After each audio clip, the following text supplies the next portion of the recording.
Байер Мюнхен приема ПСЖ в най-интересния двубой за вечерта от Шампионската лига. Макар и двата гранда да се представят отлично в своите първенства, до момента в Шампионската лига и двата тима имат затруднения, особено парижани.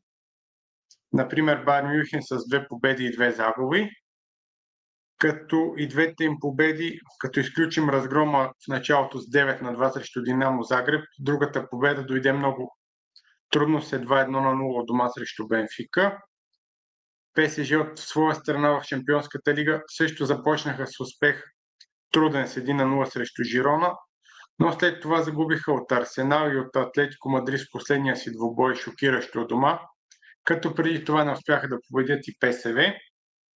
Така че и двата гранда имат нужда от точки в предстоящия двубой, но те са по-важни дори за ПСЖ, макар и те да не са фаворит в предстоящия сблъсък. Байерн е фаворит, но напоследък, за съжаление или за радост, зависи дали сте им фен, въпреки стила на Весант Компани, който е много атакуващ, се наблюдава липса на голове от Байер Мюнхен.